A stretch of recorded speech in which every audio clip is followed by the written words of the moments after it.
பலத்த மழை மற்றும் வெள்ளம் காரணமாக பாதிக்கப்பட்ட மக்கள் தொடர்ந்தும் சிரமங்களை எதிர்நோக்கி வருகின்றனர்.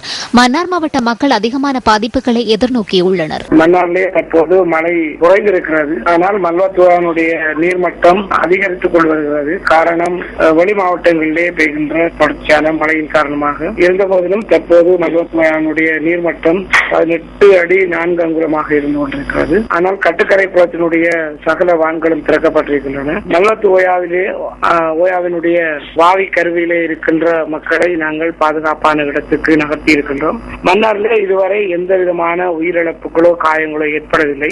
காரணம் அதற்கு முன்னதாக சரியான முறையிலே முன்னபாய அறிவுறுத்தல்களை வழங்கி அந்த மக்களை சேவான இடத்துக்கு கொண்டு சென்றிருக்கின்றோம். அது மாத்திரமல்லாமல் பாதைகள் மூடப்பட்டிருக்கின்றன தற்காலிகமாக. ஆனால் ஒரே ஒரு பாதை மடுவிலிருந்து பரப்பு கடந்தான் ஊடாக மன்னாருக்கு வருகின்ற பாதை தற்போது பயன்பாட்டிலே இருந்து கொண்டிருக்கிறது. தொடர்ந்தும் மக்களுடைய இடப்பெயர்வுகள் அதிகரித்துக் கொண்டிருந்தது குறிப்பிடத்தக்க விடயம். வெள்ளம் காரணமாக புத்தளம் மன்னார் வீதி மூடப்பட்டுள்ளதாகவும் இடர் முகாமைத்துவ நிலையம் குறிப்பிடுகின்றது. மன்னார் சிலாவத்துறை வீதியுடனான போக்குவரத்திற்கும் தடை ஏற்பட்டுள்ளது.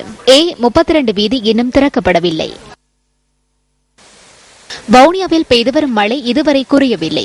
நேற்றிரவு பெய்த பலத்த மழையினால் தற்போது பல குளங்களின் வான்கதவுகள் திறக்கப்பட்டுள்ளதாக எமது செய்தியாளர் கூறினார்.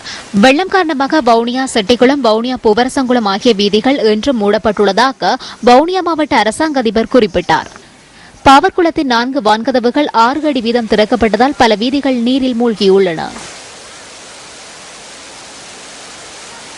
இதேவேளை கடுமழை காரணமாக முல்லைத்தீவு மாவட்டத்திலும் பலர் பாதிக்கப்பட்டுள்ளனர். முல்லைத்தீவு மாவட்டத்தை பொறுத்தமட்டிலே தற்போது குளங்கள் எல்லாம் நம்பி வளைந்து கொண்டிருக்கின்றன. முத்தியன்கட்டு மற்றும் பவானிக்குளம், மடவாள் சிங்கம் போன்ற குளங்கள் ஒரு அபாய நிலையிலே இருக்கின்றன. தற்பொழுது மழை இல்லாவிட்டாலும் வெள்ளம் தொடர்ந்து வந்து கொண்டிருப்பதனாலே ஏறக்குறைய 2000 குடும்பங்கள் வரையிலே இதுவரை இடம்பெயர்ந்து ஒவ்வொரு பாடசாலைகளில் இருக்கின்றார்கள். அவர்களுக்கு உடனடியாக சமைத்த உணவு வழங்குவதற்கு ஏற்பாடுகள் செய்யப்பட்டிருக்கின்றன. நமது மாவட்டத்தில் உள்ள கடதுரைப்பட்டு, புதுக்குடியிருப்பு, வெளியோயா, ஒட்டு சுட்டான், துணுக்காய், மாந்தை, கிழக்கு போன்ற 6 உதவி அரசாங்க பிரிவுகளுமே பாதிக்கப்பட்டுள்ளன.